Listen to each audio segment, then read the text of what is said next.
Dans un instant. Dans leur pays ravagé par la guerre, les Afghans se veulent tous ou presque bodybuildés.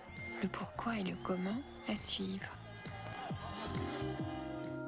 À partir de lundi. Chut. Regarde. Et plouf. Débusquer les richesses des parcs nationaux du monde avec un guide téméraire et rarement de tout repos.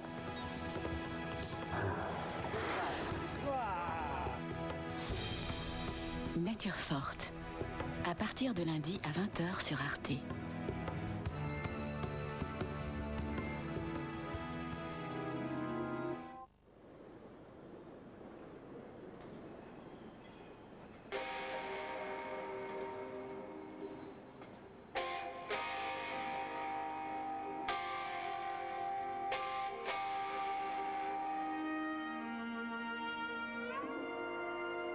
Et tout de suite, pourquoi le bodybuilding passionne les hommes en Afghanistan.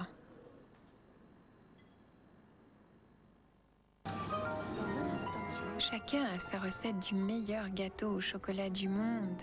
Eh bien, Sarah Wiener aussi. On le goûte d'ici peu.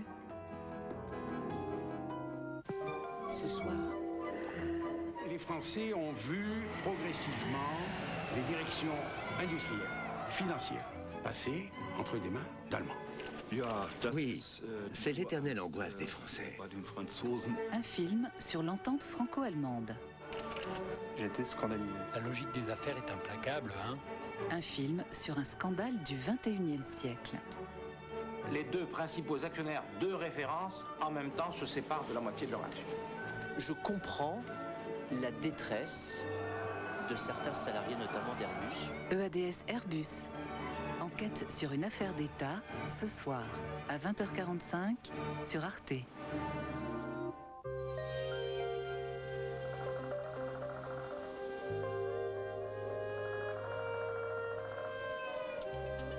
Demain matin, une bande pluvieuse s'étirera de la Bretagne au Midi-Pyrénées.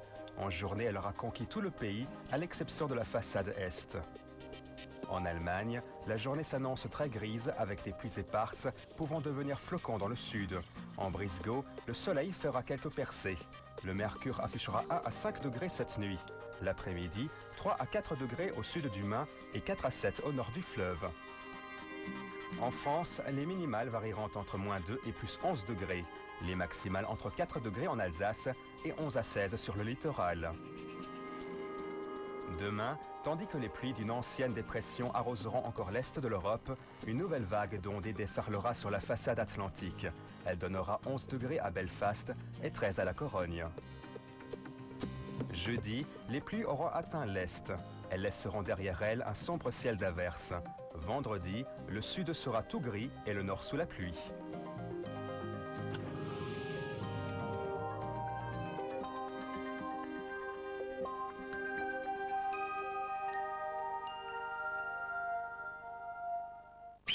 Jeudi.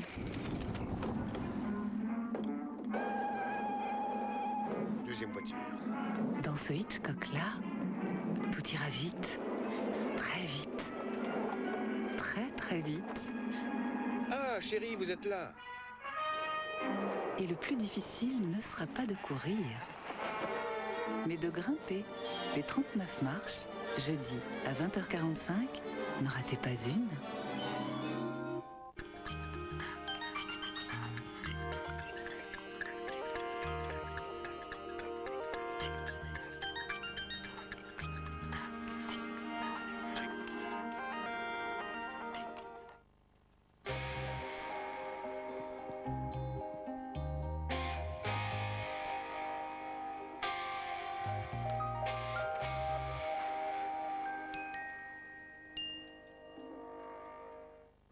Votre soirée sur Arte. D'abord, virez dans la cuisine de Sarah Wiener pour apprendre à faire le vrai gâteau au chocolat. 20h, rendez-vous sur le quai de la gare pour partir en voyage à bord du Transsibérien. À 20h45, Théma préfère l'avion malgré les turbulences. Enquête sur les mésaventures de EADS. Arte, où tu iras, j'irai.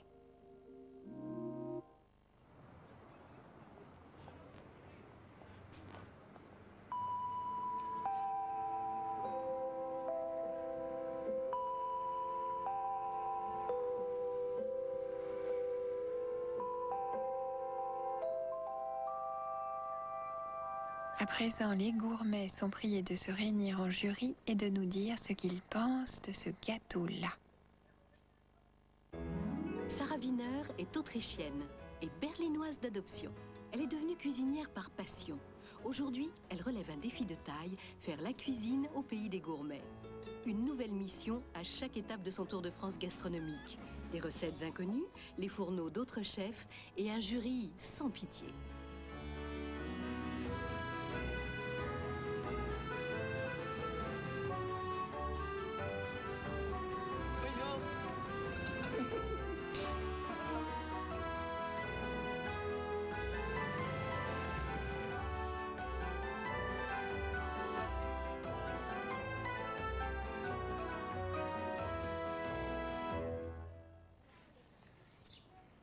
Midi-Pyrénées.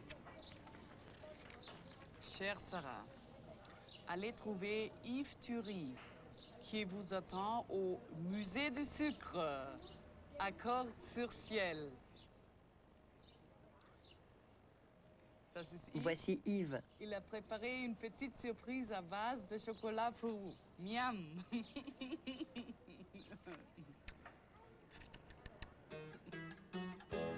Cette gourmandise l'entraîne dans le sud-ouest de la France, à Cordes-sur-Ciel, dans le département du Tarn.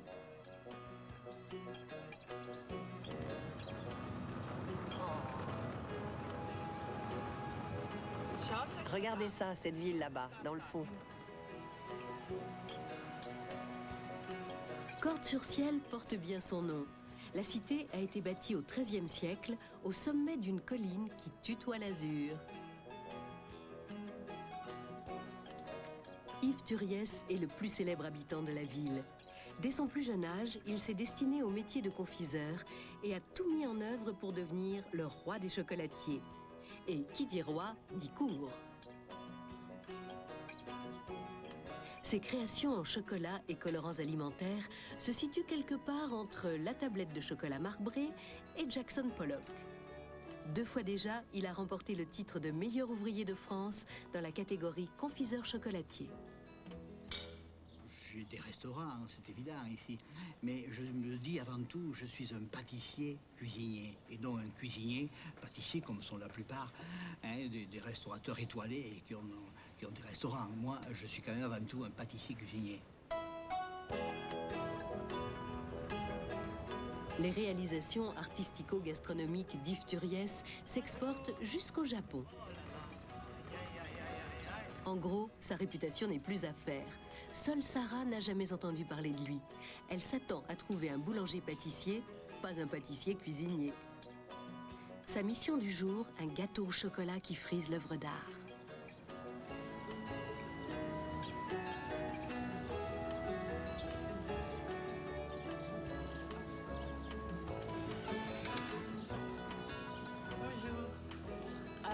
Je m'appelle Sarah Wiener et je cherche un monsieur Yves Thuryès. Thuryès. Merci. C'est joli. Création orale en sucre. Bonjour. Bonjour, je m'appelle Sarah Wiener. Ah, très bien. Et vous êtes monsieur Thuryès. Thuryès, oui. Voilà, Yves Thuryès, oui. J'ai l'honneur que vous me présentez une surprise chocolat. Je vais vous montrer ça. Ouais. On va préparer un gâteau au chocolat. Curieuse, qu'est-ce que ça veut être? Allez. Oh, voilà. Alors, on va faire déguster ça. C'est très joli ici. C'est luxurieux, seulement pour moi. C'est une cour intérieure cordaise. Et c'est quoi? Eh bien, c'est la maison cordaise avec tous ces balcons à l'intérieur. Voilà, c'est comme ça que sont la plupart des maisons cordaises ici. Oh. Je peux m'asseoir? Asseyez-vous. Je vais vous chercher. Il ne faut jamais se réjouir trop vite. Yves Thuryès a mis la barre très haut. Alors voilà, le gâteau que vous allez déguster et que vous allez devoir nous faire. Oh non.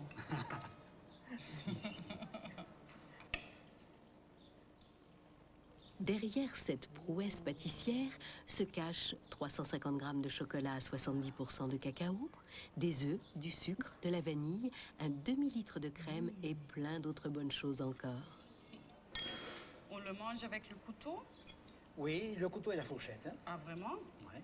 Alors là, ce que l'on peut faire aussi, bien sûr, on ne l'a pas fait, mais je pense que demain on pourrait le faire, servir ça avec une sauce anglaise, une sauce au chocolat, hein, une sauce ou un coulis de fraises qui pourrait l'accompagner un peu. Mais ça suffit, quoi, ça suffit. Hein.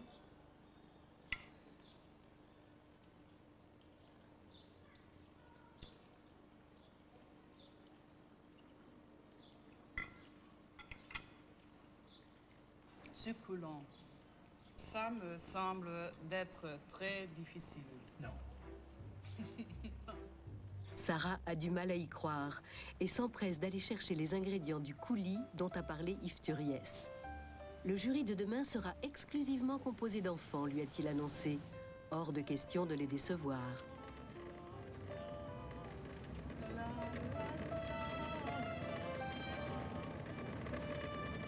Je vais chercher des fraises directement chez un producteur.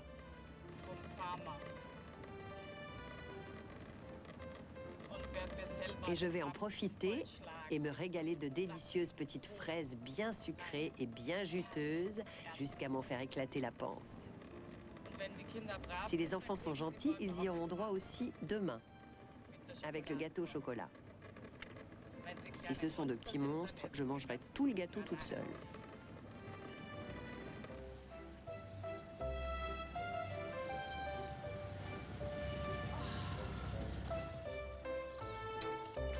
À 20 km de Cordes-sur-Ciel, Roland Munich et son épouse exploitent surtout des champs de pommiers et de poiriers.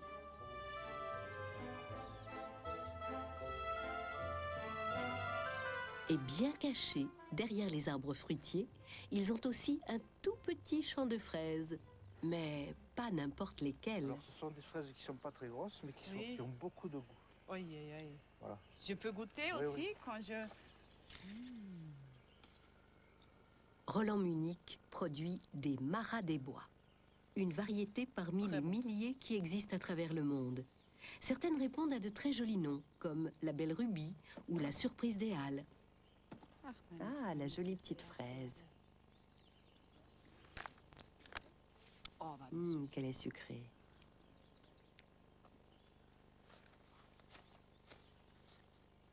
Un petit secret en passant. La fraise est en fait un faux fruit. Ce sont ces petits grains jaunes qui sont les vrais fruits du fraisier. Et il faut la cueillir quand elle est rouge aux 2 tiers. Voilà, avalée. Il y en a une là aussi. Je crois que c'est fini maintenant. Autrement, je vais manger toute la campagne ici. Alors, vous pouvez les manger parce que... Ce sont les derniers? Non, ce sont des fraises qui poussent un peu naturellement, donc pas biologiques parce qu'on n'a pas l'appellation, mais elles sont désherbées à la main. Donc on n'a pas besoin même de les laver, on peut les manger sur le pied là. Ils sont fantastiques, très sucrés, et on ne peut pas arrêter. Mais un moment, je voudrais bien faire une photo de nous et les fraises. Un moment. Nous deux. Gentil pour nous.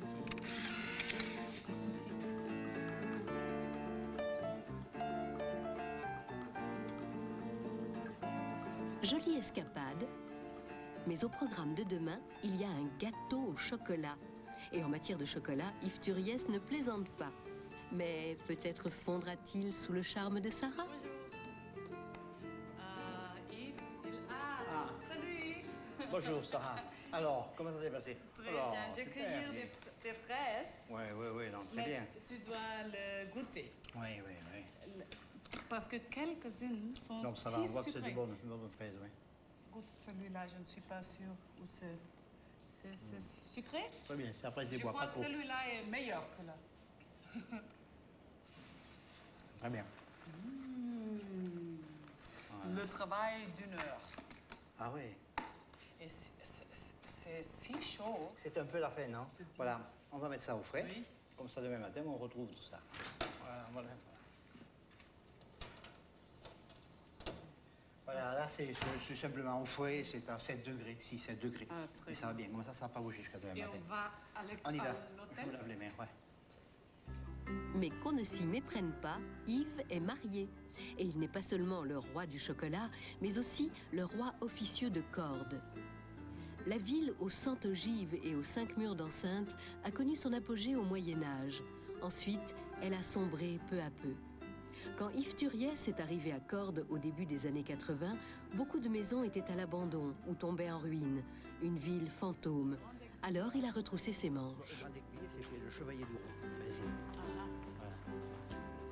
Château et hôtel de France. Perfect pour moi. C'est de quel siècle cet hôtel? C'est le XIIIe siècle. Voilà. Joli. Aujourd'hui, Cordes est un haut lieu du tourisme. Yves ne possède pas seulement le musée du sucre, mais aussi 2 restaurants et 2 hôtels aux chambres avec vue sur la campagne environnante. Ce jardin d'herbes aromatiques lui appartient aussi.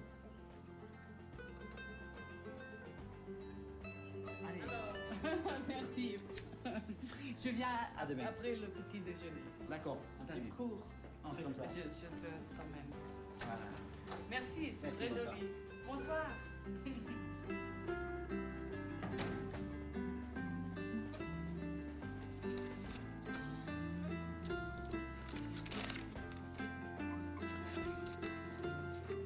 Toute une soirée pour étudier la recette de demain.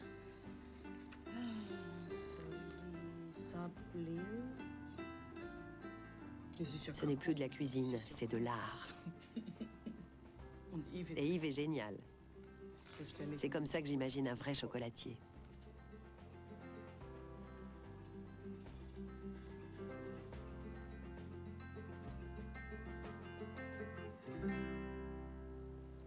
Le lendemain matin, Cordes-sur-Ciel porte toujours aussi bien son nom et la recette du gâteau au chocolat n'a pas changé non plus. Bonjour Yves. Ah, bonjour. Alors ça va? Tu as bien dormi, oui? Oui, Tu n'as très pas bien. trop rêvé au gâteau au chocolat? Non? Oui, j'ai. Un petit peu? Oui, j'ai un peu peur. Il n'y a pas de raison. Yves a tout noté étape par étape. Ça se fait presque seul. L'élément de base de tout gâteau au chocolat, le cacao, en poudre de préférence. Pour commencer, le mélanger avec du sucre, de la farine, des œufs et de la fécule de pommes de terre pour confectionner une génoise. Pesez chaque ingrédient au gramme près. Aussi une profession comme un apothèque, dans une apothécarie. Ah oui. Une pharmacie, tu veux dire? Une pharmacie, oui. Ouais. Apothécarie, oui. Battre les œufs et le sucre en un mélange mousseux. Pendant ce temps, mélanger et tamiser le cacao en poudre, la farine et la fécule. Attendre que le batteur ait fini son travail. Et toujours faire ce que dit le maître. Enlève ton fouet.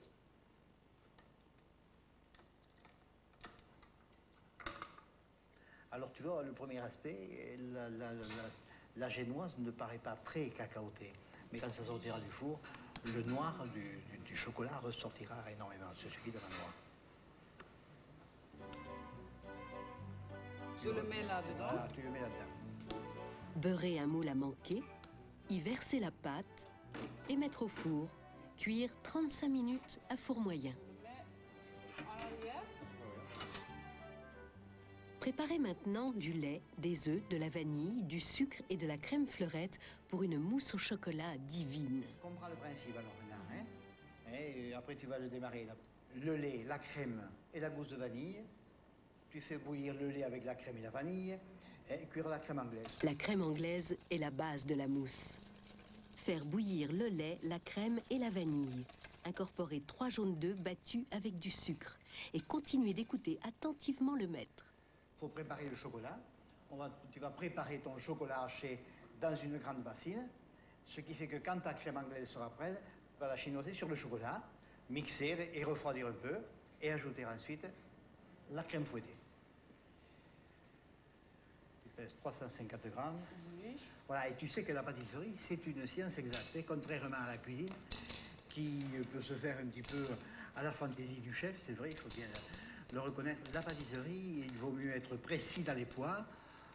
Après, on peut créer, on peut innover, c'est vrai, mais il faut déjà connaître un petit peu les grands principes de la pâtisserie pour que ça marche bien. Hein. Alors, voilà. Une demi. Non, non, ça va. Versez la crème anglaise bouillante sur le chocolat. Laissez fondre en remuant. Ou sortir directement le mixeur du placard.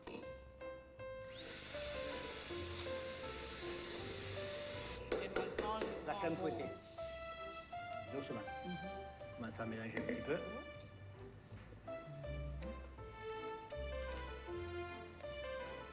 Voilà, et là maintenant tu as ta crème.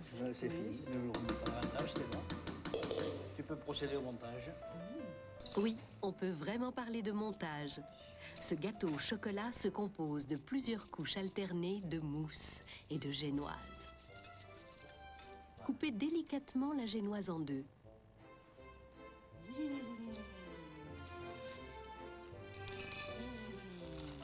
Posez un cercle à pâtisserie sur une plaque et assemblez le gâteau dans le sens inverse du démoulage. D'abord une couche de mousse, puis une couche de génoise. Encore plus? Encore un petit peu, oui. Ah, il faut que tout soit un petit peu touché. Imbibé d'un sirop à la vanille. Puis encore voilà, tu remets. Mousse chocolat, un petit peu, comme ça. Une autre couche de mousse au chocolat. Fais rentrer là-dessous. On passe. L'autre moitié de génoise. Encore un peu de sirop à la vanille. Et une nouvelle couche de mousse. Pourquoi tu as une si belle... La veste? Non. Pourquoi ton figure n'est pas comme ça? Ah bon, je sais. Tout le temps de sucre. Tu sais, j'en ai peut-être quelques kilos de trop quand même. Ah, arrête. Et pour finir, un fond en pâte sablée au chocolat. Et voilà, tu vois, tu égalises un petit peu, que ta mousse remonte un petit peu. Et maintenant, frigo. Ah, Tout en long. Ici? Ouais. Combien de heures? Oh, là, le temps que tu vas faire le décor, ça peut y rester, là, ça peut y rester. Ça peut y rester 1 heure, demi-heure, 3 heures, c'est pas grave, là. Non.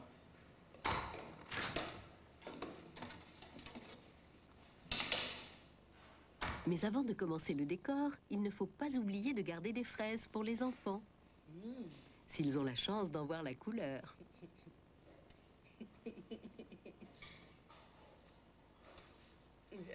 Je ne mange que celles qui sont un peu abîmées et que je ne peux pas utiliser. C'est pas de la gourmandise. Mais oui, bien sûr. Yves incorporerait volontiers les fraises dans le gâteau, mais cela ne ferait qu'augmenter la difficulté de la recette. Yves, je préfère de faire un coulis de fraises parce qu'elles ne sont pas égales. Oui, et bien, tu feras... Et oui, ça, oui, c'est d'accord. pas si Bien joli, sûr. d'accord? Ouais. Le coulis est plus simple. La preuve.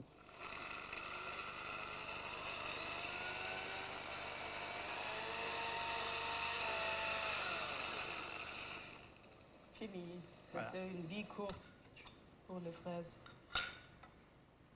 Alors, tu comprends, si tu voulais un peu plus liquide, tu peux rajouter un peu d'eau dans un... Mais Non, il va bien, il va bien. Mais si tu voulais le faire moins épais, tu peux toujours rajouter de l'eau minérale à l'intérieur d'un coulis. Hein? Ça, je donne aussi au frigo. Ouais, il faudra qu'à le mettre au frais.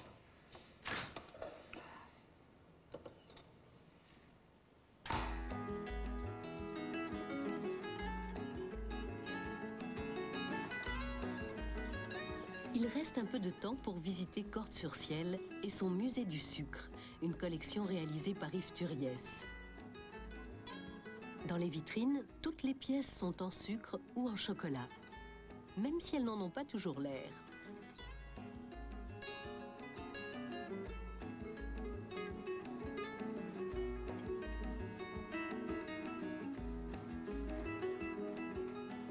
On trouve même les rues de Cordes-sur-Ciel au musée du sucre.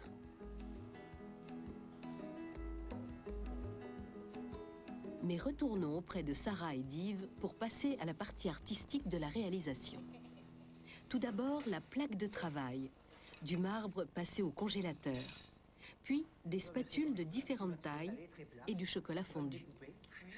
Comme tu voudras. Et puis après, tu vas le rouler, tu vas le sortir, tu vas faire des coupes au chocolat. Étaler le chocolat sur le marbre, le découper, lui donner une forme tant qu'il est malléable, ne pas perdre de temps. Tu dois travailler trop vite, plus vite.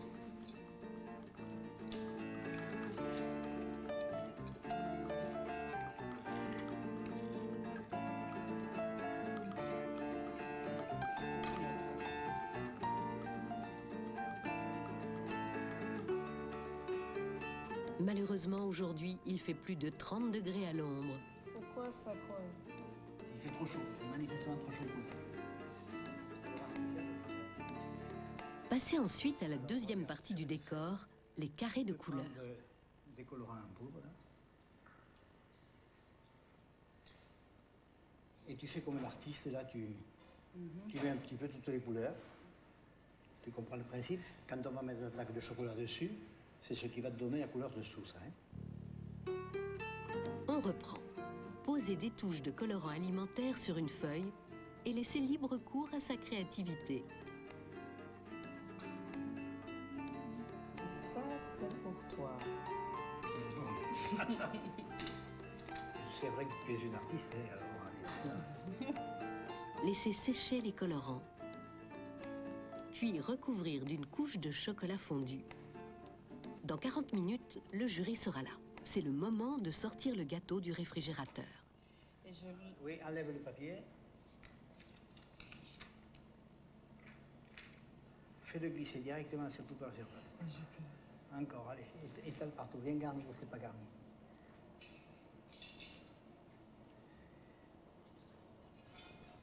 Étale-le ici, là.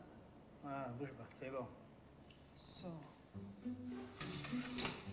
Et maintenant, le décor.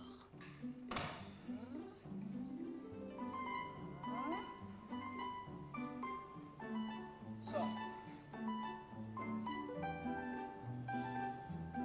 J'étais toujours un fan de surréaliste.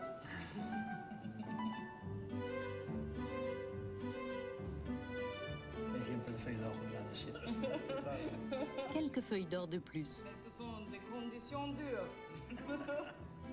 Je ne montre pas, oui.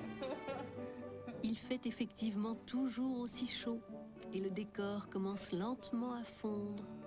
Mais voilà, c'est un décor. C'est un décor, mais quel décor!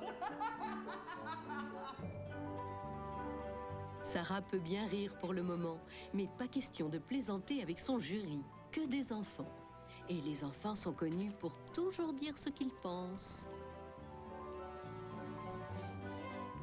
Laetitia, Charlène, Valentin et Clément forment certainement le jury de gâteaux au chocolat le plus sévère du monde.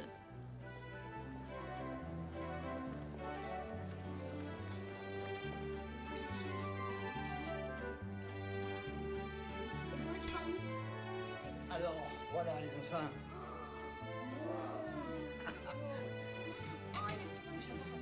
Tu vas voir.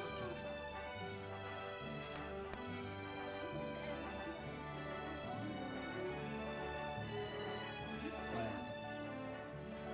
Si on vous en redonne, hein? Merci. Yeah.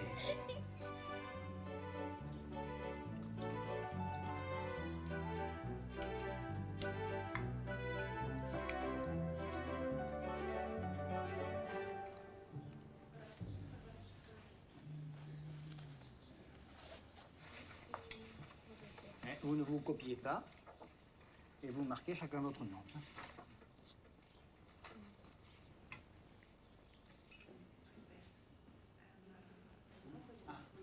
Ça. Ils Faut n'ont aller voir. jamais mangé. Voilà, les enfants veulent te voir.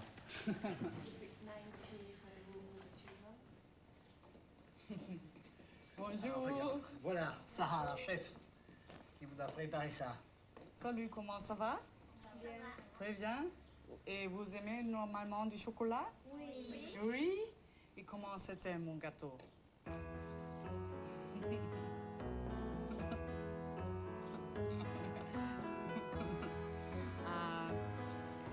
Je crois que vous êtes ma meilleure jury.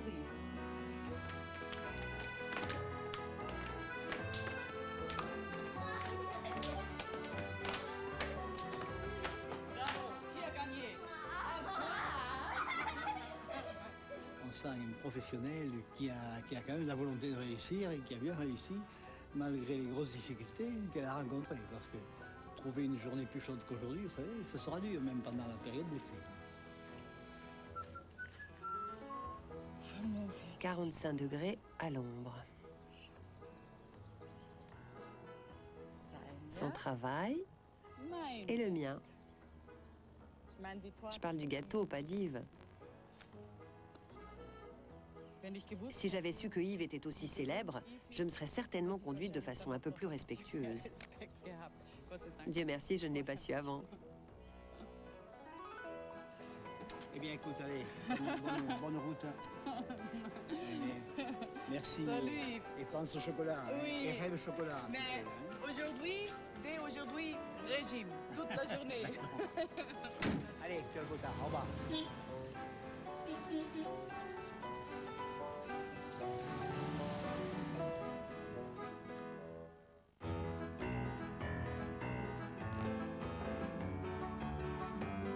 Demain, ce devrait être plus facile. Sarah devra préparer un gâteau aux épices dans les Pyrénées. Juste un détail, il faudra d'abord se frotter aux abeilles. Et oui.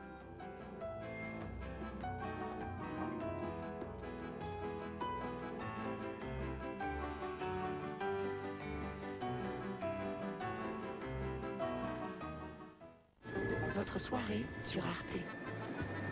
20h, rendez-vous sur le quai de la gare pour partir en voyage à bord du Transsibérien. À 20h45, Théma préfère l'avion malgré les turbulences. Enquête sur les mésaventures de EADS. 22h55, la bonne heure pour aller au dancing, surtout au Brésil avec un film qui chavire. Arte, 3 petits tours et puis s'en vont. Ça change quoi d'être à la Maïf? Eh bien, à la Maïf, il n'y a pas d'actionnaire qui exige des bénéfices. Les seules personnes à qui nous rendons des comptes, c'est vous. C'est donc à vous que les bénéfices profitent directement. C'est sans doute pour cela que la Maïf est réputée pour la qualité de sa relation client. Maïf, assureur militant. Théâtre, musique, danse, opéra, concert, le meilleur du... Puis, une seule adresse, arteliveweb.com.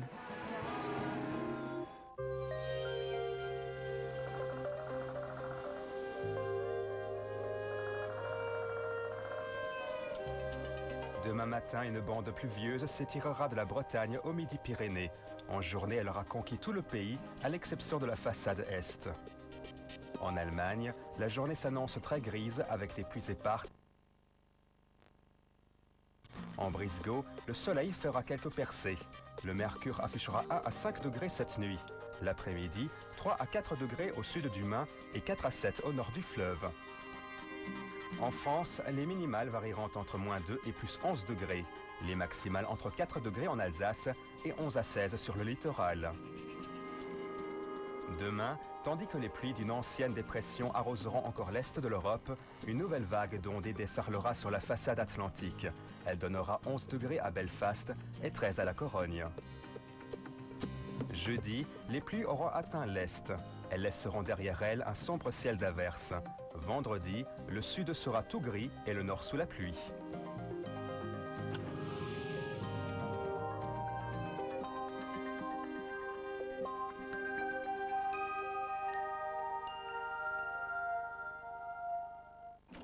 Ce soir, Allez, zou, en route, mais sans s'énerver. À partir de maintenant, on oublie tous nos problèmes, on se laisse faire et on ouvre grand les yeux. Amoureux du rail, réservez vos billets et offrez-vous un tour du monde en train ce soir à 20h sur Arte. Ce soir, les Français ont vu progressivement les directions industrielles, financières, passer entre les mains d'Allemands. Oui, c'est l'éternelle angoisse des Français. Un film sur l'entente franco-allemande. J'étais scandalisé. La logique des affaires est implacable, hein? Un film sur un scandale du 21e siècle. Les deux principaux actionnaires de référence, en même temps, se séparent de la moitié de leur action. Je comprends la détresse de certains salariés, notamment d'Airbus. EADS Airbus. Enquête sur une affaire d'État, ce soir, à 20h45, sur Arte. Vous souhaitez des compléments d'information sur ce dossier? Alors rendez-vous sur arte.tv/EADS.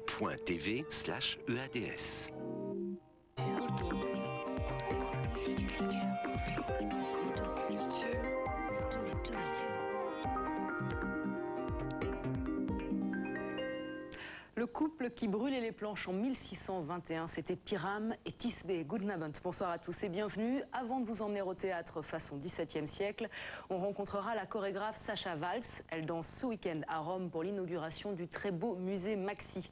Et puis pour commencer, un tour de force. 20 ans et des poussières, il porte une banane et chante du rockabilly sans être un ringard. Mustang, c'est un jeune groupe de Clermont-Ferrand qui assume son amour du rock 50, mais pas fou, qui lorgne aussi du côté de l'électro. Le résultat est à écouter sur leur premier album, A71, du nom de l'autoroute qui relie Paris à la capitale auvergnate. C'est là que Bertrand Lout les a rencontrés.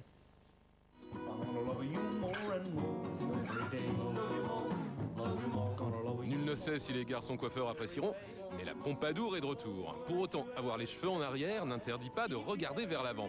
On n'ira donc pas mettre Mustang dans le même sac passéiste que, par exemple, les Forbans. Non, voilà 3 garçons de 21 ans qui, après avoir découvert la musique avec Nirvana, ont remonté le courant jusqu'au rock des origines. Mais en slalomant, sans garde-fou, se ménageant des stations aussi bien chez Suicide que chez Kraftwerk ou Aphex Twin. Mais moi, je me suis coiffé, les cheveux en arrière, et rentré ma chemise dans mon pantalon. Rencontre en altitude à Clermont-Ferrand, où tout fort qu'il soit, le vent n'aura pas raison de la gomina.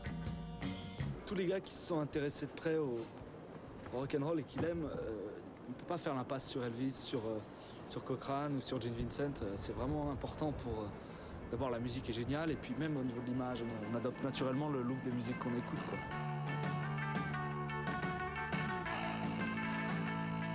C'est vrai qu'on a des dégaines plus 50s, 60s, etc. Ça constitue un peu la base en fait de la musique qu'on écoute, mais on aime aussi d'autres trucs plus actuels, quoi. Surtout on a écouté des disques ensemble en fait. Alors chaque fois qu'on découvrait un truc, je me rappelle quand on a découvert Suicide, quand on a découvert les Stooges, quand on a découvert Velvet, tout ça on l'a fait ensemble, ça joue. Sur scène, Mustang galope dans le choral balisé du rock 50s, respectueux des codes, des gimmicks et de l'attitude.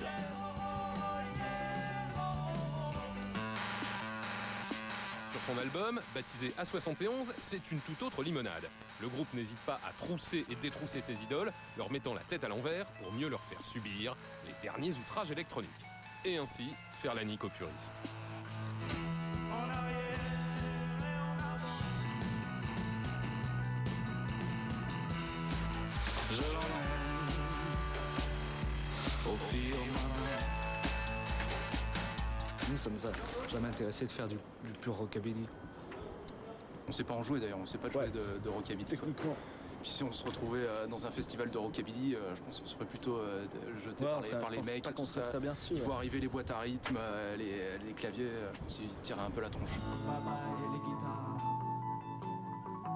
bye bye l'harmonie. On a beau adorer le rockabilly, le rock'n'roll, on pourra jamais faire cette musique-là comme elle a été faite, quoi. Pour tout ça, c'est trop tard. Voilà, c'est fini. C'est fini. En tout cas, plus de 50 ans après sa naissance, le rock'n'roll affole toujours, ou au moins ses rejetons. Le dernier album de Rammstein vient d'être interdit à la vente aux mineurs en Allemagne. Rammstein, c'est un des groupes de métal les plus connus au monde. On vous en parlait à sa sortie. Après le clip tout simplement porno, ce sont les paroles clairement sadomaso qui ont ému l'Office de vérification des œuvres dangereuses. Office qui ne trouverait rien à redire à ceux qui suivent, c'est le point sur les sorties bande dessinée en Allemagne avec Sven Waskeny. Que serait notre monde sans dessinateur? Ennuyeux, triste, aigri. Heureusement, ce n'est pas le cas. Et alors que l'année est déjà bien avancée, toute une ribambelle de BD françaises arrive sur le marché allemand. Johann Sfar, Trondheim Tardy, difficile de faire son choix. Première recommandation, un peu avant la fortune de Dupuis et Berberian. Étienne, un détective privé désœuvré, gagne le gros lot du loto, mais là où d'autres vont faire la fête, chez Étienne, c'est les ennuis qui commencent.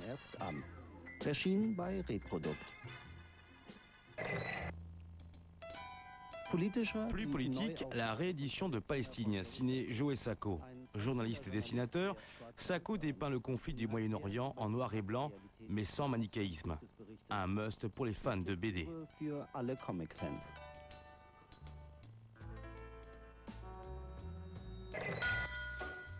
Et comme dans les foires, il en va comme à la ferme, le prochain ouvrage, c'est directement chez le producteur qu'on est allé le chercher. Robert Vendetti est américain.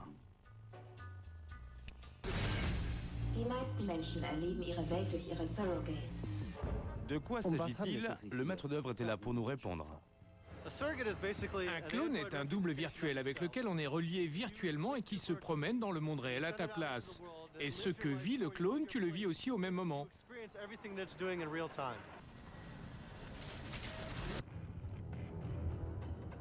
Un avenir où les humains n'auront de contact avec les autres qu'au travers de leurs clones. Idée étrange mais qui séduit, à tel point qu'Hollywood s'est empressé d'acheter les droits de la BD et d'en faire un film.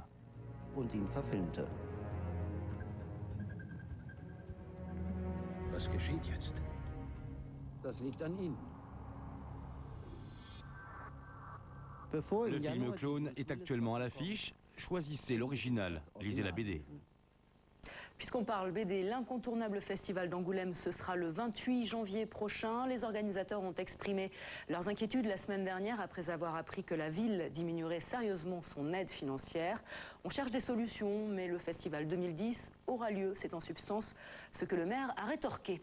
On part à Rome maintenant. Rome qui se prépare à inaugurer son tout nouveau musée Maxi consacré à l'art du XXIe siècle. Il aura fallu 6 ans de travaux et l'impulsion du ministère italien de la Culture pour le voir sortir de terre. C'est la célèbre architecte Zaha Hadid qui s'est chargée de lui donner une forme. Et c'est la chorégraphe allemande Sascha Waltz qui va occuper les lieux avec sa compagnie pour l'ouverture officielle ce week-end. Elle s'est confiée à Gustav Hofer.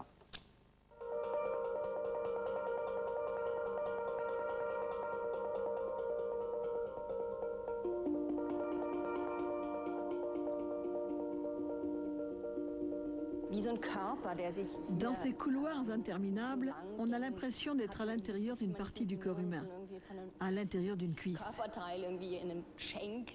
Il y a aussi cet escalier incroyablement imposant, qui ressemble à un serpent. Ça m'a fait penser aux veines qui parcourent le corps humain, et je n'ai eu aucun mal à imaginer des corps à l'intérieur de cet espace.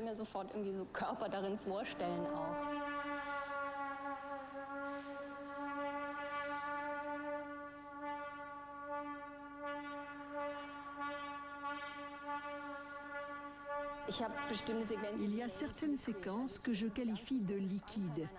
C'est l'une des composantes essentielles de mon œuvre, ce mouvement organique qui suit la respiration, les lignes du corps, le flot de la pesanteur.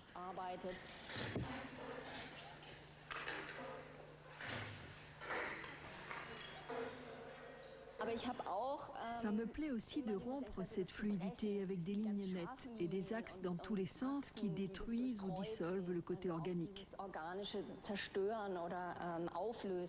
Je me suis inspiré en cela des travaux de Zaha Hadid, que je connais aussi par ses dessins, mais je trouve cet espace nettement plus organique que le reste.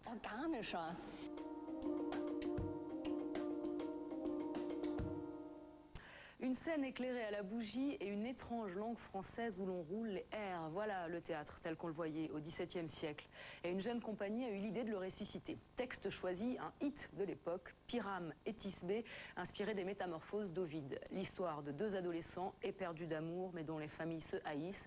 Ça vous fait penser à Roméo et Juliette, c'est normal, Shakespeare lui aussi lisait Ovide. L'auteur ici a moins marqué la postérité et pourtant Théophile de Viau vaut le détour. Pyrame et Thisbé, comme au XVIIe, c'est le coup de cœur d'Hervé Ponce.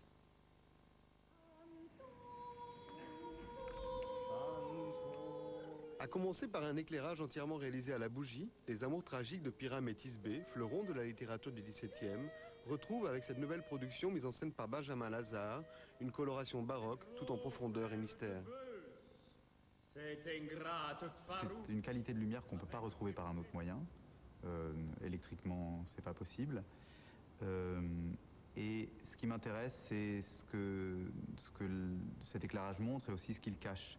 C'est le trouble perceptif qui est créé chez les spectateurs parce qu'il ne peut pas tout voir, donc il imagine des choses.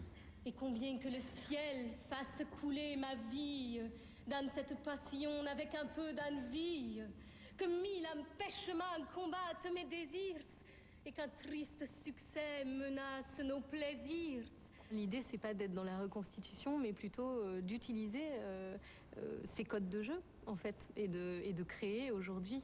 J'aime bien. Fruit d'un long travail de recherche sur le corps et la voix, Benjamin Lazare s'est inspiré de gravures et peintures du XVIIe. Pour le jeu des acteurs, il a aussi puisé dans les traités de déclamation de l'époque. C'est exactement la même démarche que celle des musiciens baroques qui cherchent l'instrument pour dire au mieux le son, pour dire au mieux les notes, les partitions, la musique de cette époque. C'est intéressant de chercher à retrouver non seulement les textes, mais également de se demander comment un acteur du XVIIe siècle utilisait son corps, sa voix, pour faire passer ses textes. Dieu, que je suis timide. J'ai son contentement et son repos si cher, que ma voix seulement a peur de le fâcher. Par exemple, le geste du pouvoir veut qu'on étend la main au-dessus du sol de façon un peu concave pour montrer qu'on a d'autorité sur ceux qui sont en dessous. Le geste de la franchise veut qu'on écarte les mains du corps pour montrer que l'âme est vierge. Le geste du tendre veut qu'on montre le cœur. Les hommes courageux meurent quand il leur plaît. S'il est au plus près de ce que l'on peut imaginer du théâtre du XVIIe, ce spectacle est aussi par sa radicalité, l'engagement des acteurs et la force du propos terriblement iconoclaste. Encore un coup, Tisbé. Pyram et Tisbé, c'est en tournée en France en ce moment. Les dates, c'est sur internet, arte.tv. C'est l'heure de la revue du net, justement, avec ce soir Hélène Hoffman.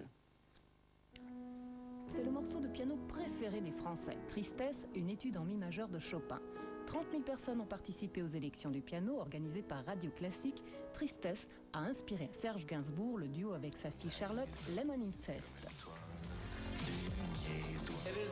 Tout le monde s'y met ou presque, footballeurs, hommes politiques, acteurs. Chanter est à la mode. Oui, mais voilà, on ne chante pas assez pour les bébés. Dommage, car la musique apaise et rend intelligent. Heureusement, Spiegel Online nous apprend que 52 voix d'or ont volé au secours des berceuses allemandes. Un livret accompagne le CD pour ceux qui préfèrent chanter eux-mêmes. À mettre entre toutes les oreilles, petites et grandes. Cure de jouvence aussi pour le musée national Schiller. Situé à Marbach, l'antre du célèbre poète allemand a été entièrement dépoussiéré. Les pièces ont été réagencées par David Chipperfield. Pour l'occasion, les chaussettes de Schiller trônent dans la FA7. La légende dit qu'il lui suffisait de les regarder pour avoir les pieds sur terre. C'est la fin d'Arte Culture, on se quitte en enfer. C'est le titre de ce film jamais achevé par Henri-Georges Clouzot, terrassé par une crise cardiaque. 45 ans après le début du tournage, on a retrouvé les bobines. Un film, à partir de ces images, sort sur les écrans français demain. On y découvre une Romy Schneider superbe, aux prises avec la jalousie maladive de Serge Reggiani. On se retrouve demain. Passez une belle soirée, s'il vous plaît. Tchuss und bis morgen.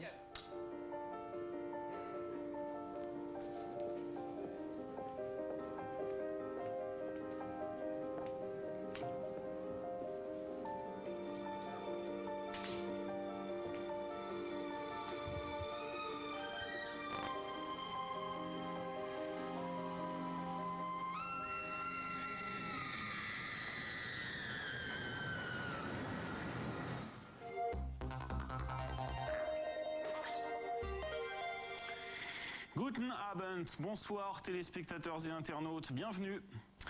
Saad Hariri, nouveau chef du gouvernement libanais, ce sunnite de 39 ans ambitionne de conduire jusqu'au terme de son mandat une politique d'union nationale. Engie passe son grand oral au Bundestag. La chancelière allemande a prononcé son discours de politique générale. Elle était très attendue sur la question des impôts. 5 ans après la mort d'Arafat, la désillusion des Palestiniens de Cisjordanie, ils ne croient plus au processus de paix avec Israël et redoutent la démission de leur chef actuel. Reportage.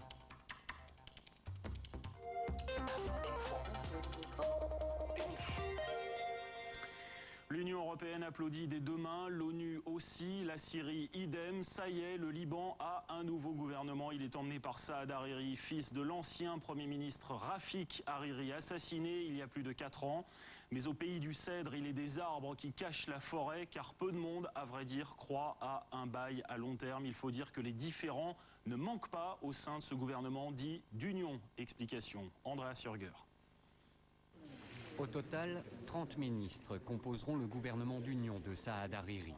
15 appartiennent à la majorité parlementaire, soutenue par l'Occident, 5 sont plus ou moins neutres, 10 sont issus de l'opposition pro-syrienne, dont ceux du Hezbollah, les ennemis politiques de Saad Hariri.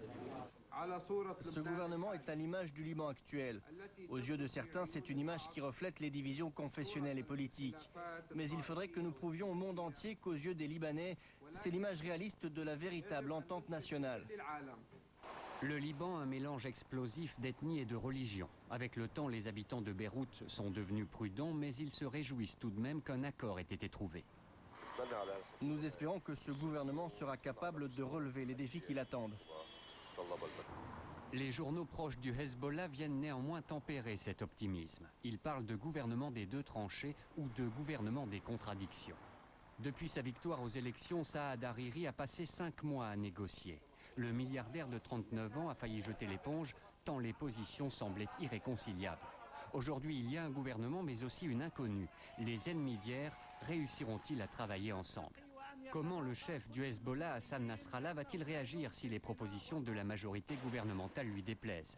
Dans le passé, la milice chiite n'a pas hésité à faire capoter les discussions et à entraîner le pays au bord de la guerre civile.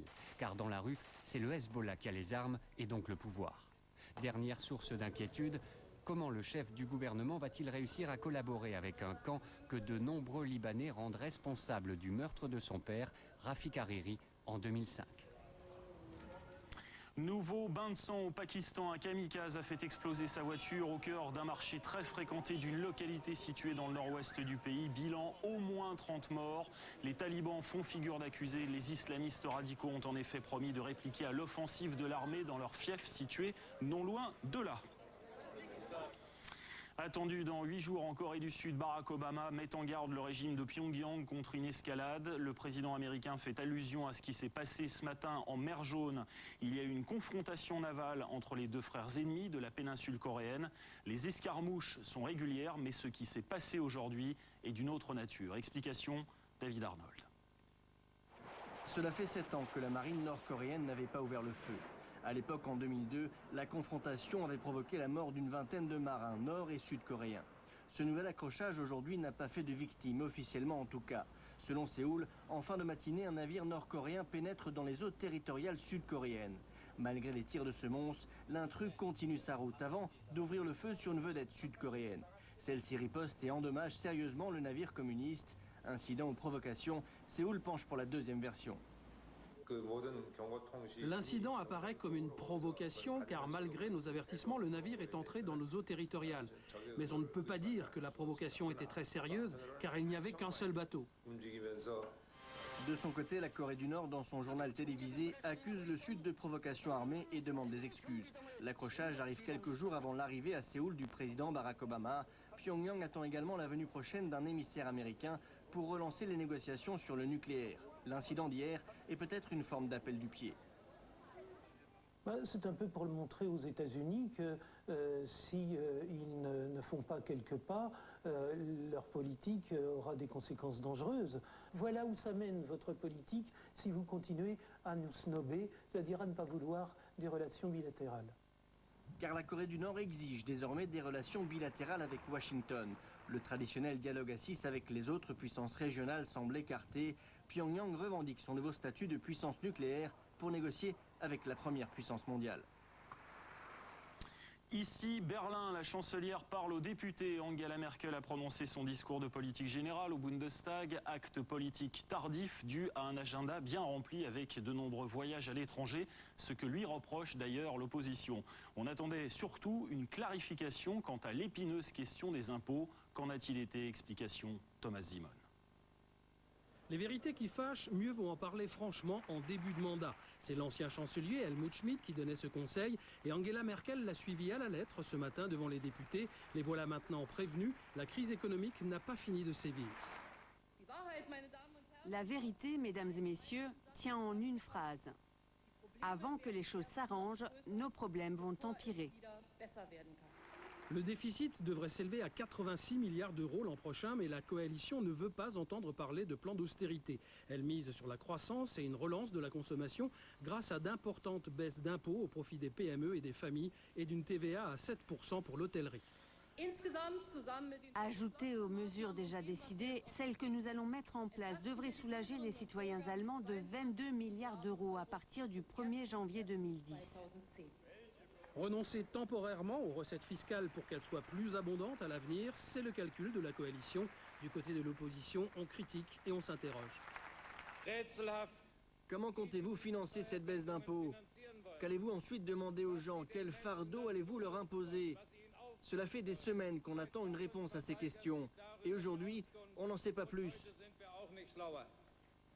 Les Länder et les communes sont probablement les premiers à payer l'addition. Angela Merkel a admis qu'elle ne pouvait pas garantir le succès de cette stratégie, mais selon elle, il n'y aurait pas d'autre alternative.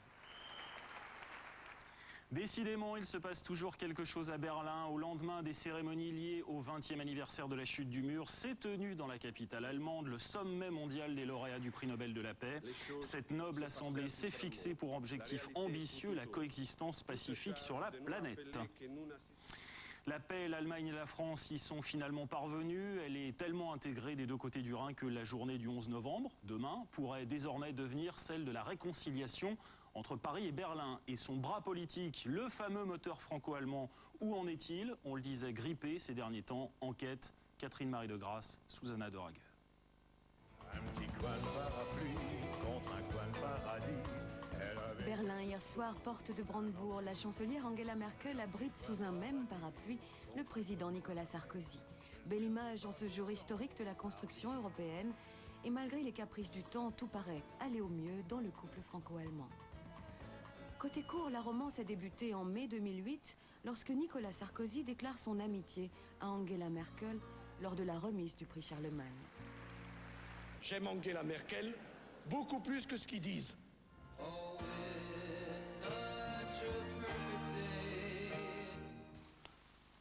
Mais côté jardin, l'image est détrempée. À la fondation Genshagen, spécialiste du dialogue européen, on planche sur l'idée d'abandonner les vieux schémas pour donner un nouvel élan, un nouvel agenda aux relations Paris-Berlin. Dans un couple, on a besoin d'un état de suspense, on a besoin d'érotisme, ce qui quelquefois n'existe plus car la routine s'est installée entre-temps dans la relation. La routine. Et pourtant, le tandem Sarkozy-Merkel n'a pas trouvé le moyen d'entrer dans l'histoire, malgré ses bons résultats sur la scène internationale et dans la gestion de la crise financière. Difficile de marcher sur les traces de Kohl et Mitterrand, symbole de la réconciliation, ou du couple Schröder-Chirac, les bons copains. On a un peu la tendance, en France et en Allemagne, de prendre l'acquis franco-allemand comme une chose garantie, comme une chose qui existe naturellement depuis des décennies. Et ça, c'est faux.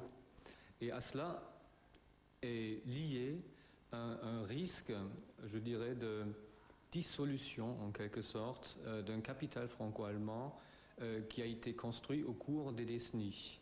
Donc ça, c'est un risque réel qu'il faut prendre très au sérieux. Disons donc, tout comme Martin Koppmann, qu'il faut surtout trouver des solutions pour toutes les divergences d'intérêts.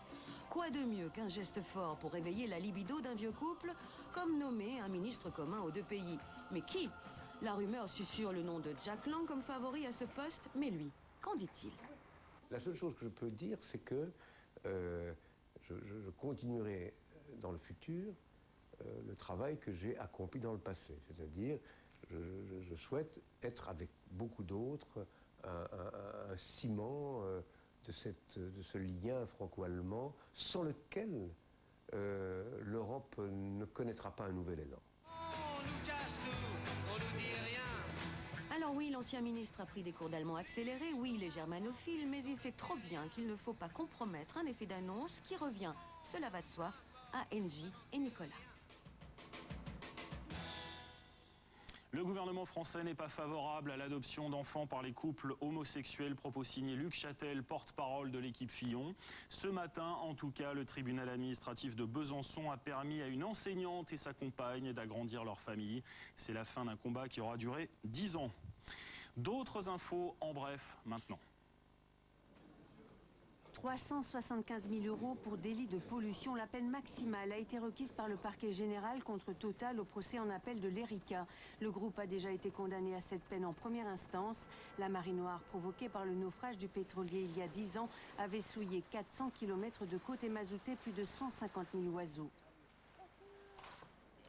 Petit répit pour les salariés des grands magasins allemands Karstadt au bord de la faillite. Les créanciers ont donné leur feu vert au projet de l'administrateur judiciaire. 6 magasins Karstadt vont fermer, mais les autres pourront poursuivre leur activité en attendant repreneur. Les salariés ont accepté d'offrir 3 années de leur congé payé pour faire des économies. L'ex-premier ministre thaïlandais continue à défier son pays. Pourtant recherché par la justice, Thaksin Shinawatra s'est rendu aujourd'hui à Phnom Penh pour devenir conseiller personnel de l'homme fort du Cambodge. Thaïlande et Cambodge sont à couteau tiré et ont déjà rappelé leurs ambassadeurs respectifs. Chassé du pouvoir en 2006, Shinawatra compte encore de nombreux partisans dans son pays. Rencontre Obama-Netanyahou hier soir à la Maison-Blanche, rencontre à huis clos où il a été notamment question du processus de paix au Proche-Orient, processus de paix actuellement en lambeaux et l'avenir ne s'annonce pas plus radieux. Le président palestinien Mahmoud Abbas menace de démissionner si les États-Unis ne parviennent pas à relancer les discussions. Les héritiers d'Arafat, mort il y a tout juste 5 ans, semblent politiquement au bord du gouffre. Reportage à Ramallah, Uri Schneider.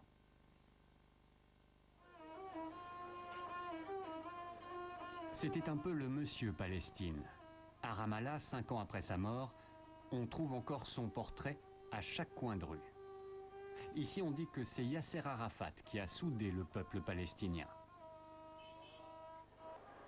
Dirigée par son neveu Nasser Al-Qudwa, la fondation Yasser Arafat tente de préserver la légende, mais aussi l'héritage d'Arafat, l'unité de la Palestine, bien mal en point depuis la mort du Raïs.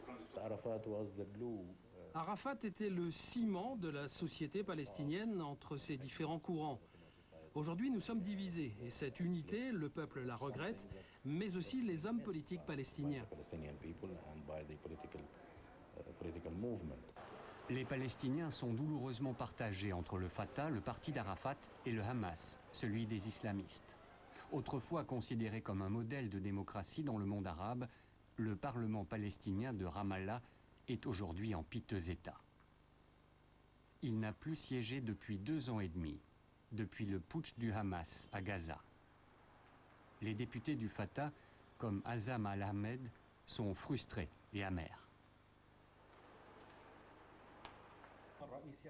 Yasser Arafat se retournerait dans sa tombe s'il voyait ce Parlement ?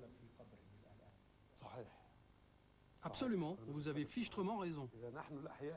Et même nous qui sommes en vie, ça nous fait des bleus à l'âme de voir ça. Le président Arafat était le symbole du peuple palestinien, l'homme qui a refondé ce peuple. Aujourd'hui, son héritage est en lambeaux. Les négociations avec Israël sont au point mort, l'espoir d'un État palestinien s'effiloche de jour en jour, à tel point que Mahmoud Abbas, le successeur de Yasser Arafat, menace aujourd'hui de démissionner. Pour les islamistes du Hamas, comme le cheikh Mahmoud Ibrahim Musleh, le processus de paix d'Arafat menait à l'impasse. Pour lui, la légende d'Arafat n'est qu'un mythe. Il n'a jamais rassemblé le peuple. Il nous a fait souffrir. En tant que membre du Hamas, j'ai passé 16 mois en prison. Arafat a divisé les Palestiniens. C'est dans cette maison que Yasser Arafat a passé la dernière année de sa vie, assiégé par l'armée israélienne. Dans ce bâtiment doit ouvrir bientôt un musée qui retracera son combat politique. 5 ans après la mort du Raïs, ce combat semble aujourd'hui totalement perdu. Voilà, fini pour aujourd'hui. L'info continue sur notre site internet arte.tv/arteinfo. Prochain journal demain à 12h45. Méline Freda sera à cette même place. Belle soirée, à demain. Bis morgen. Tschüss.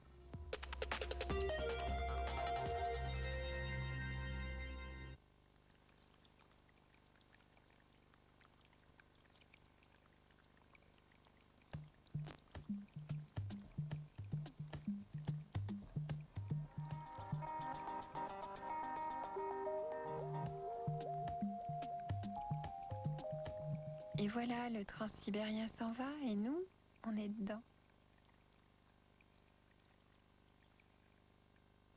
Votre soirée sur Arte. Dans un instant, une grande enquête suivie d'un débat sur les mésaventures de EADS. 22h55, la bonne heure pour aller au dancing, surtout au Brésil avec un film qui chavire. Arte, 3 petits tours et puis s'en vont. Jeudi.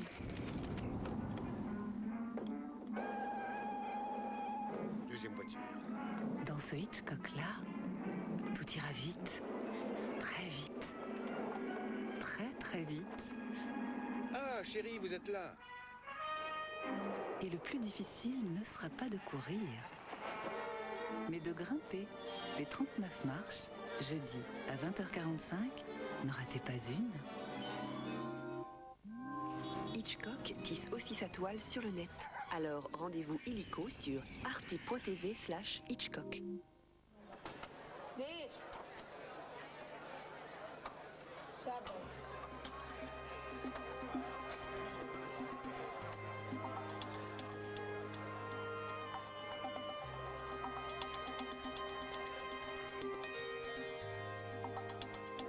Et tout de suite, une enquête suivie d'un débat sur l'affaire EADS Airbus. Dans un instant, 10 minutes éclairantes pour comprendre où est en train de se jouer l'avenir de la planète. C'est le dessous des cartes, après la pause.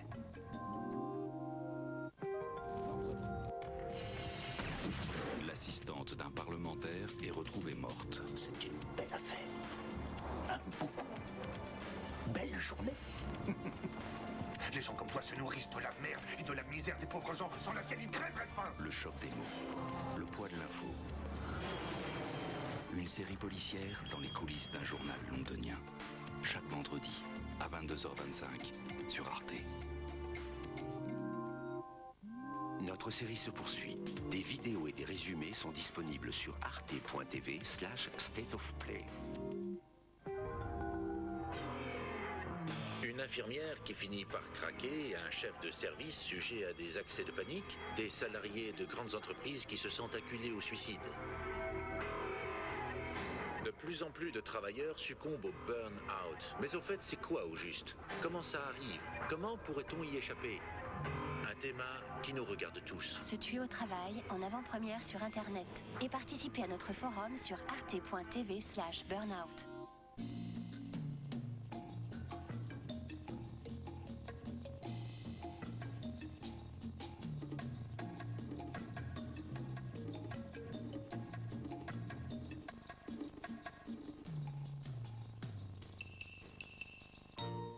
Aujourd'hui, nous sommes au Mémorial de Caen, en Normandie, la cité de l'histoire du XXe siècle, car le dessous des cartes va consacrer 3 numéros aux conséquences de la chute du mur. Ce mur de Berlin, qui est exposé là, au Mémorial de Caen.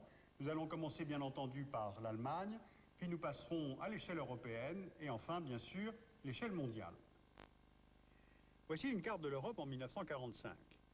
L'Allemagne nazie, vaincue, est alors partagée en 4 zones d'occupation, que contrôlent américains, anglais, français et soviétiques. Berlin est également divisé en 4 zones.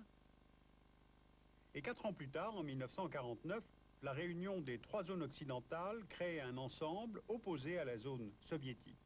C'est de cet immédiat après-guerre que vient la formation de 2 États allemands, à savoir la RDA, République démocratique allemande.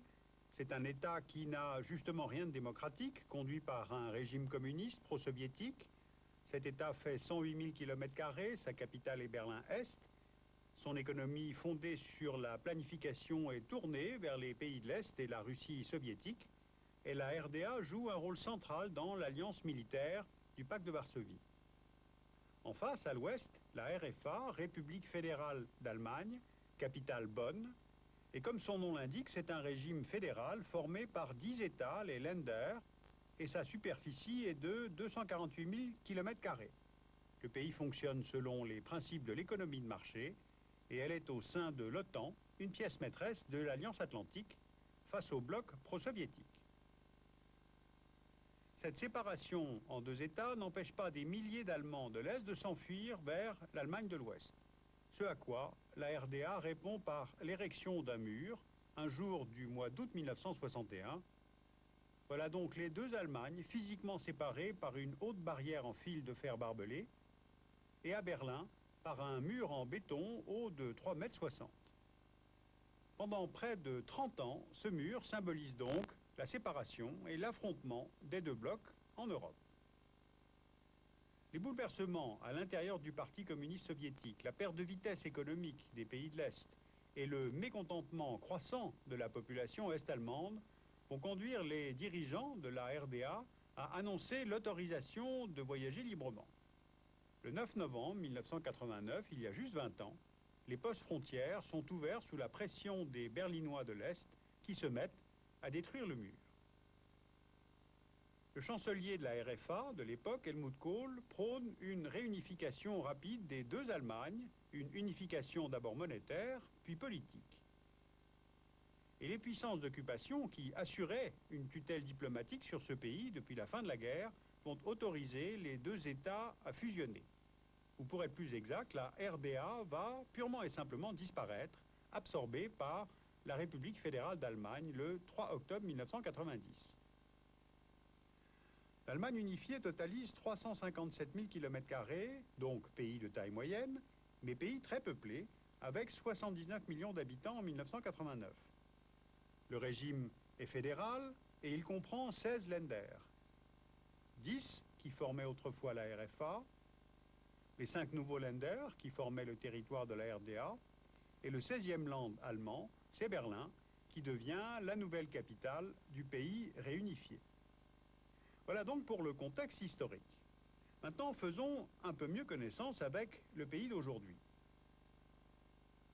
La géographie physique montre un pays structuré par 3 grands bassins fluviaux, le Rhin, l'Elbe et le Danube, et découpé en plusieurs espaces naturels. La plaine germano-polonaise, au nord de laquelle le pays s'ouvre sur la Baltique et la mer du Nord, et au sud de laquelle on trouve les plus riches sols d'Allemagne qui ont favorisé l'agriculture. Ensuite, une région plus centrale de moyenne montagne, où l'on trouve d'importants bassins charbonniers, dont celui de la Ruhr, très industrialisé. Et enfin, les Alpes et leur piémont, où l'on trouve agriculture, élevage et tourisme. L'Allemagne est un pays très urbanisé. 88% de ses 82 millions d'habitants vivent en ville, avec les grands bassins de population. Et une analyse de la démographie du pays montre là aussi une disparité qui s'est aggravée depuis 20 ans, donc depuis la réunification. En 1989, la RFA comptait 62 millions d'habitants et la RDA 17 millions. En 2009, la partie occidentale du pays concentre 67 millions de personnes et la partie orientale compte 15 millions d'habitants, donc elle a perdu 12% de sa population, ce qui est très important. Alors 2 facteurs ont joué. D'abord, l'émigration de la population est-allemande, passant d'un modèle économique à un autre. Les restructurations, les fermetures d'usines ont entraîné les départs de nombreux habitants, parmi les plus jeunes et dynamiques, partant chercher du travail à l'ouest. Seules quelques grandes villes ne se sont pas vidées au profit de l'ouest. Deuxième facteur, l'indice de fécondité s'est écroulé en Allemagne orientale juste après la réunification, et il ne s'est quasiment pas redressé depuis, pour des raisons d'emploi, de manque d'aide aux jeunes mères et tout simplement de faible confiance dans l'avenir. Cette fragilité démographique est propre à l'ensemble du pays car le nombre moyen d'enfants par femme en Allemagne est de 1,37, soit très en dessous du seuil de renouvellement des populations qui est de 2,1.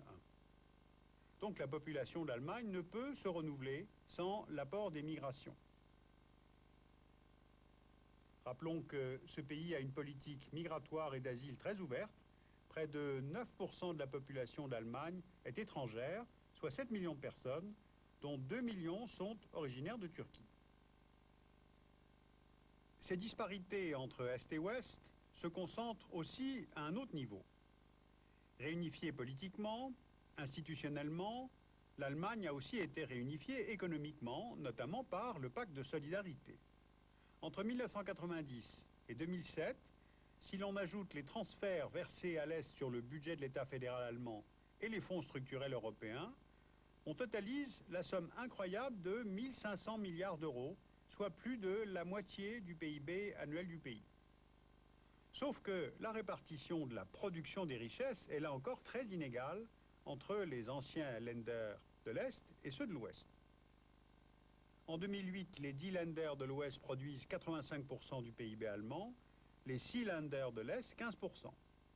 De plus, si l'on prend la liste des 500 plus grandes firmes industrielles et de services du pays, 481 sont implantées à l'Ouest et 19 à l'Est, dont 13 à Berlin. Ces déséquilibres pèsent sur les finances publiques allemandes comme sur les perspectives de croissance du pays tout entier. Le pacte de solidarité va donc devoir être prolongé afin d'ajouter encore 156 milliards d'euros d'ici 2019. Et pourtant, malgré ces disparités que nous avons soulignées, le miracle économique allemand a finalement fort bien survécu au coût, mais aussi au choc de l'absorption d'un pays tout entier. 20 ans plus tard, donc, l'Allemagne réunifiée est la 4e économie mondiale, parce qu'elle vient d'être rattrapée par la Chine, et le 2e exportateur au monde. Elle est la première économie de l'Union européenne, où elle représente 20% du PIB européen, contre 18% pour la France, et l'Allemagne consacre 2,6% de son PIB à la recherche et au développement, contre 2,2% pour la France. Justement, si maintenant on regarde à une échelle plus européenne, cette réunification a eu un double effet. D'un côté, elle a permis à l'Allemagne de renforcer sa position au sein de l'Union, et de l'autre, elle a pu se tourner vers l'Europe centrale et orientale. Ce mouvement a été renforcé en 1999 par le transfert de la capitale, de Bonn à Berlin. Berlin n'est qu'à 80 km de la frontière polonaise, et Bonn reste bien située, près de Bruxelles, des institutions européennes, de l'OTAN, et au cœur du land le plus riche d'Allemagne. À l'échelle de l'Europe des 27, les Länder de l'Allemagne orientale sont dans une position médiane entre une Allemagne de l'Ouest avec ses grandes entreprises concurrentielles au niveau international et les nouveaux membres de l'Union européenne, notamment la Pologne ou la République tchèque, immédiatement voisines. Voilà, cette réunification a transformé non seulement la physionomie de l'Allemagne, mais aussi celle de l'Europe, entraînant de profondes transformations géopolitiques. Pour le chancelier allemand Kohl, qui l'a rendu possible, à l'époque, l'unité de l'Allemagne et l'unification de l'Europe étaient les deux faces d'une même médaille. Eh bien, c'est ce que je tenterai de cartographier dans un prochain numéro du Dessous des cartes. Alors, sur ce pays, vous pouvez lire utilement le dossier de la documentation française, dirigé par Boris Grésillon, l'Allemagne 20 ans après. Vous pouvez aussi lire la revue internationale et stratégique de l'IRIS, consacrée à l'Allemagne nouvelle puissance. Aux éditions du Moment, Yannick Pasquet a écrit Le mur dans les têtes, ce sont des chroniques d'Allemagne. Et puis il y a aussi ce très beau livre de photos qui s'appelle Le mur, édité en Allemagne. C'est un travail magnifique, réuni par Kai Dickmann et préfacé par Helmut Kohl. Je vous signale aussi l'entretien que j'ai eu avec Stéphane Grimaldi, qui est le directeur du mémorial de Caen et que vous pouvez retrouver sur le site internet du Dessous des cartes.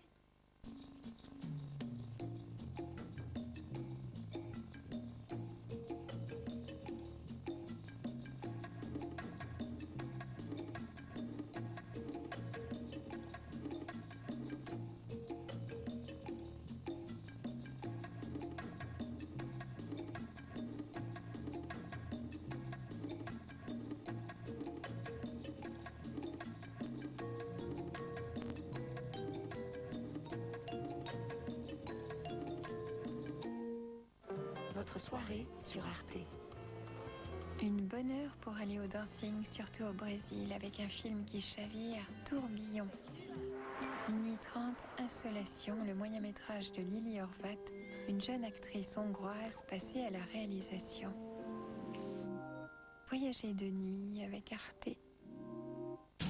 Ça change quoi d'être à la Maïf? Eh bien, à la Maïf, il n'y a pas d'actionnaire qui exige des bénéfices.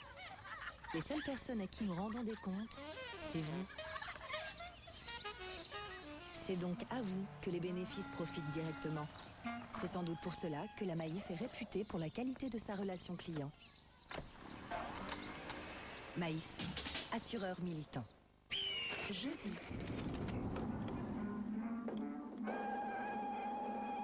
Deuxième voiture. Dans ce Hitchcock-là, tout ira vite. Très vite. Très très vite. Ah, chérie, vous êtes là.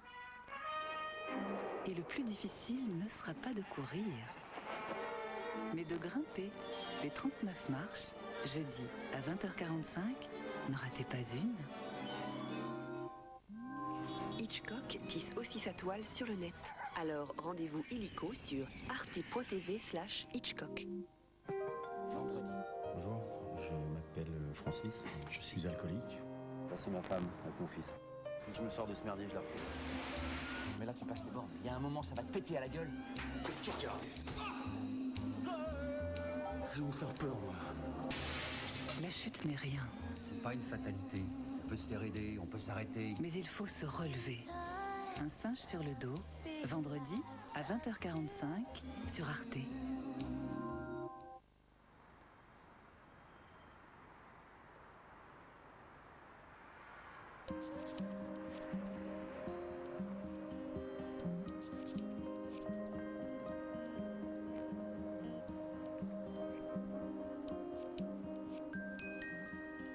Et tout de suite, entrons dans la danse d'un film brésilien. Les cœurs battent à la cadence des pas.